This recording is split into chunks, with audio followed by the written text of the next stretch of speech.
thought you were recording the whole time. Oh, no. So, my question for you is, how has the law of attraction influenced your life? Okay. Are you familiar with the law of attraction? Okay. Yes. Whatever comes to mind, with multiple things. I mean, I worked a lot with visualization and manifestation when I was in nursing school. And that's probably been the biggest thing for me. I remember applying for the job I have now. It was the first job I applied for, the only job I applied for when I was graduating nursing school. Is the job that I wanted. And I just set every intention in that direction. I went as far as to make a little crystal grid with some crystals that could help me focus my intention. I wrote an affirmation. I set my mind on that, and then I went to the interview. And I think the key with any type of work like that is kind of just letting it go into the universe and not trying to hold on to the what ifs. So I set my mind on that and went to the interview, and then it took forever and I didn't hear back, and I didn't at any point feel disappointed. I thought, well, if I didn't get the job, it was a really good experience because I had never interviewed for a nursing position. So it was still a really good learning experience in that regard.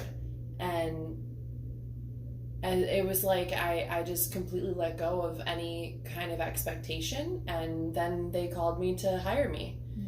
So it's funny how it works out, like, and you put it out there, but you can't hold too tight. You just have to kind of like be ready to ride the wave. And with teaching yoga, like, I had decided years ago that I wanted to be a yoga teacher, but I wasn't really sure how that fit in with my life plan. Because I was going to go to nursing school and I was going to do that whole thing, and I was still really new to yoga, so I didn't feel like I was ready to be a teacher, but I've always had a passion for teaching, so I knew that eventually I would like to be a yoga teacher.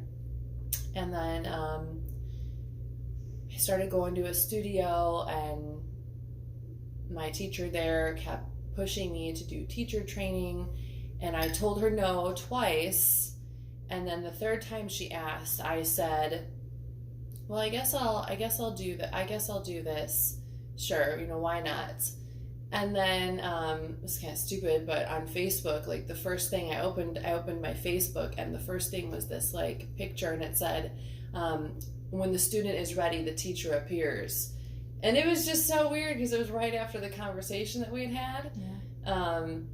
And since then, I have set, different goals as far as teaching yoga. And last year for the spring equinox, I wrote an intention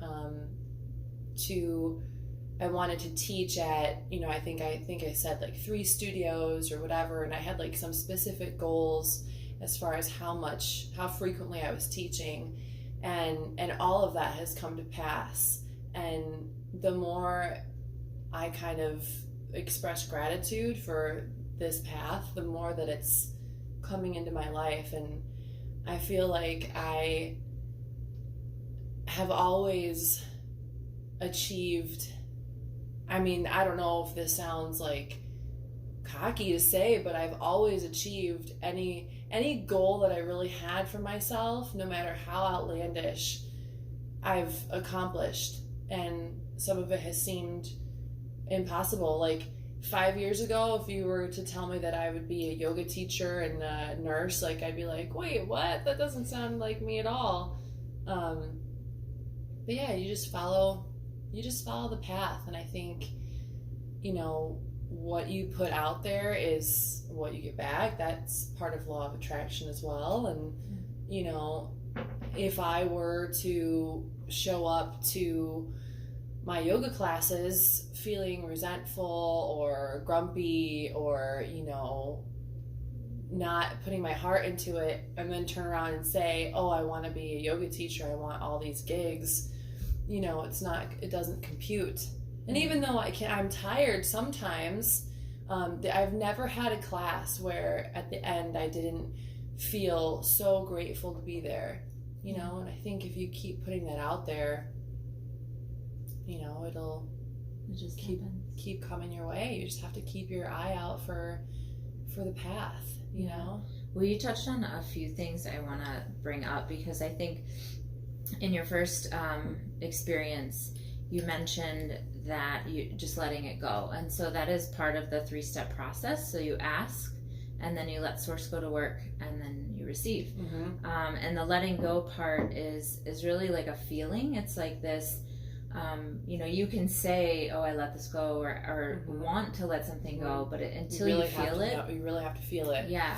And not letting go of like, oh, that's not for me. Letting go in a way that, you know, the things will shift as they need to. Trusting. So always trusting, always having faith that regardless, it was an experience, and that it helped shape you into whatever is needed for your next steps, right?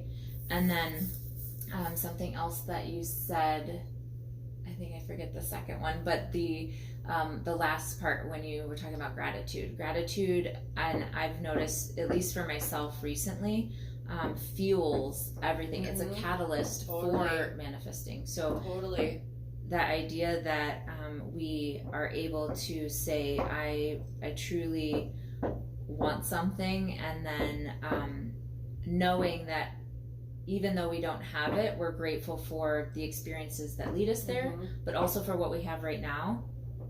I believe the gratitude that you have for whatever's showing up is the things that you prayed for a long time ago, right? And the gratitude that's fueling that experience is giving you bringing the things in, like you said, attracting those into your life. You were talking about nursing school, or being a nurse, and I think that's all amazing. So congrats for that, because like I think it's important that like it's like this path of service, right? So they all kind of go together. And like you said, I didn't see that for myself, or it wasn't something I expected. We can't possibly know what comes or what's coming, but when we set those intentions, it's almost like universe or God, or however you want to explain it, knows what that's going to look like for you, but you have that inkling, you have that little spark to say, I'm going to try this, I'm going to just start. Man, I can't really. Well, and it's funny how you'll meet like dead ends, like doing things that you think you want to do. Like I've always kind of had this idea that I was meant for something, and I don't know, I guess maybe that sounds egotistical, but I find that it's common in some spiritual groups, you know, without going into like star seeds and stuff like that. But like, you know, we're here to raise the vibration of humanity, and some of us feel that on an innate level, and you can kind of go through your life feeling a little bit different than everyone else and not really sure like what your path is, but feeling like you were meant to do something worthwhile. And I've always been a really hard worker. I've always put, you know, my best foot forward in, you know, whatever it was that I was doing. And it's just funny how you think, like I changed my major so many times, and at one point I went to hair school, and I was like halfway through and just miserable. It was like 8 to 5 every day, and then I was waitressing after work, and I was young, and it really wasn't so much about how much I was doing. It was that the work wasn't fulfilling. Like, I remember being like, what am I doing? Like, I don't want to spend my life prioritizing makeup and like fashion trends. Like, that's not That wasn't what you're who feeling. I am. Yeah. Like, I can't, like, sure, that stuff's fun to talk about sometimes, but I can't spend my life like with that as a priority.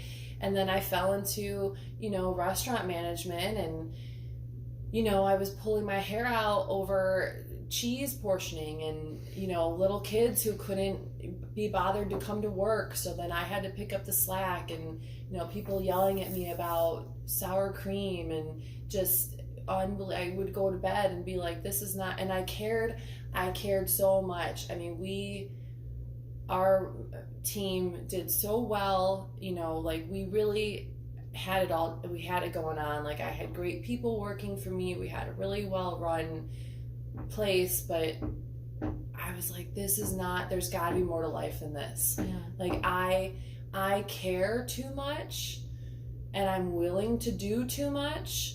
Like, I'll do it and I'll care, but I have to know that it's worthwhile. Yeah. Like, you know what I mean? So that's why nursing is great, because it's hard work, and I don't shy away from that. And at least if I have like this crazy, hard, horrible day, at least I go home knowing that it's something worthwhile, and not just food portioning and, who could sell the most, soda, like, For sure.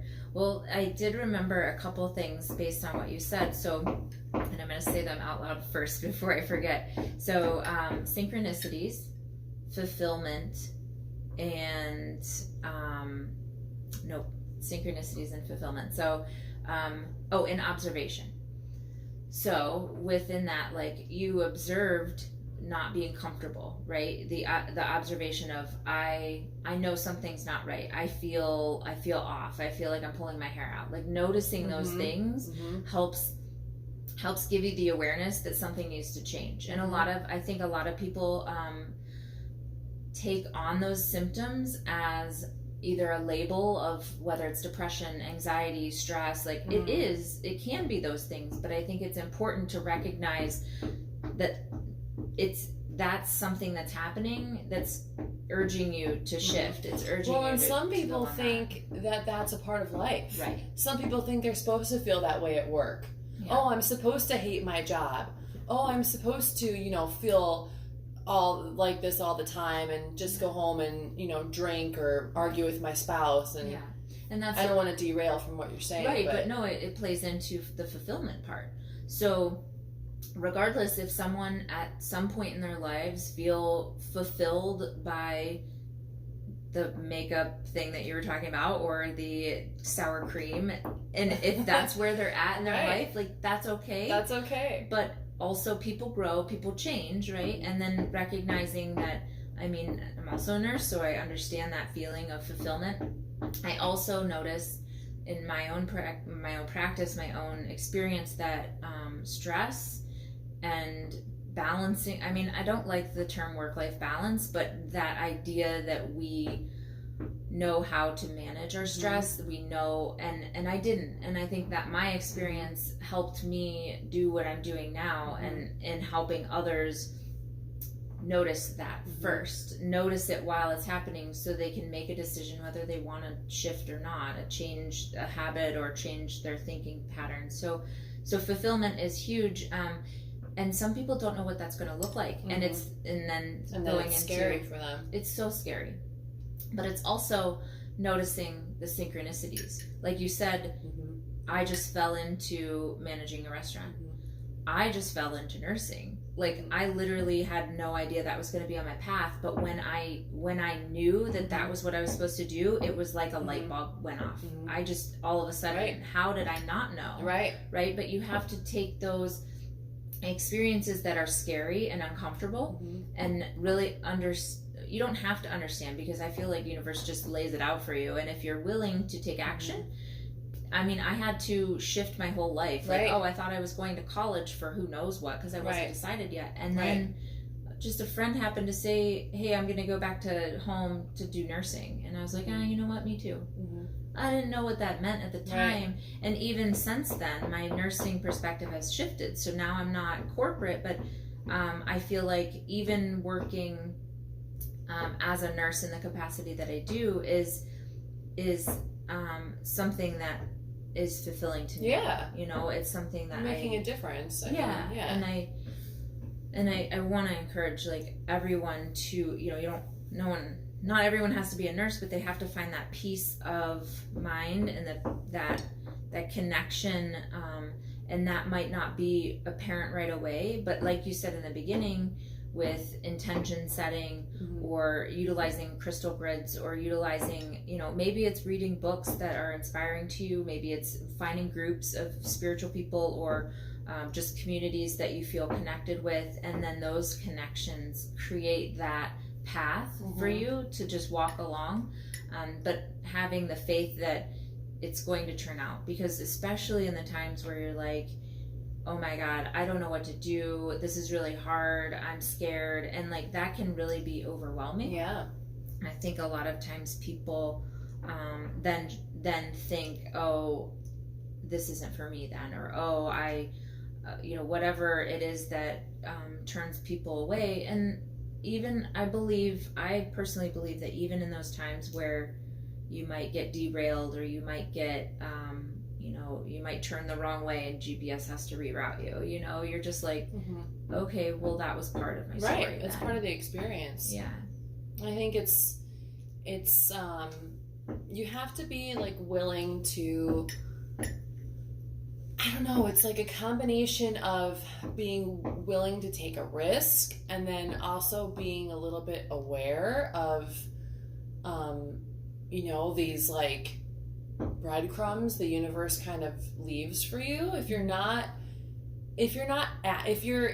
asking for it, then you're probably not going to see it. And if you're asking but then you're not looking, it's the same. So, and if you're asking and you're not taking action, and you're not taking action, that like people think you can't just say like, oh, you know, I need this new job and then not do anything about it. Just expect someone to like knock on your door and give you a you know, that's very, very, very rarely would that happen. I love the idea of preparation meets opportunity, right? So like you ask, and then even though you don't know how it's going to come, you're you getting just ready for make it. The little steps. And like even if it doesn't look like applying for a job, it might be looking at jobs that you think might be what you want, or looking at you know, in my experience, the quickest manifestations have been the ones that I just knew would happen, but I had to ask. And the craziest ones, right, the ones that I think you had mentioned, regardless, the things that I'm like, yeah, you said outlandish, like I forget what you were saying that you mentioned that, but you know, I thought, oh, I'm going to get a laptop for free. Who does that? Like, how do you do that, right? But like, I knew it was going to be free, but I was still looking online. I was still like, okay, well, how much does this cost? And maybe I'll do it through payroll deduction, or maybe I'll do it this way. And then it just shows up. I literally just went to my grandma's on a day I wasn't supposed to go, and it was there. Like, awesome. Yeah, so little things where, and the more you like, do those things, the easier it becomes. Yes. And the more you can see it in your life. Right. So starting out with little things has always been my recommendation. Yeah. Because we've talked about big things, but it's everywhere. It is everywhere. Yeah. It is everywhere. It's like, you know, I want a new outfit, or, you know, I need dinner tonight, or something, you know, simple. Well, even in the last year, when I've had a little bit of my financial situation changed dramatically, and I, you know, there are days where I'm like, well, I don't want to go spend money, but I don't really have anything here, and then someone will text me and say, do you want to go to dinner? And it's on them, like, oh wow, like I'm so grateful, which reinforces the gratitude, reinforces the act and the thought and that path of just trusting, you know, because trust is huge. Trust is huge, and I think like at the beginning of I feel like when you start working toward like your true path, you have to go through, most people go through like a dark time or like a really challenging time, and you have to like be able to trust and kind of jump into that. Sometimes it happens for people without, you know, their intention. Like someone very close to me,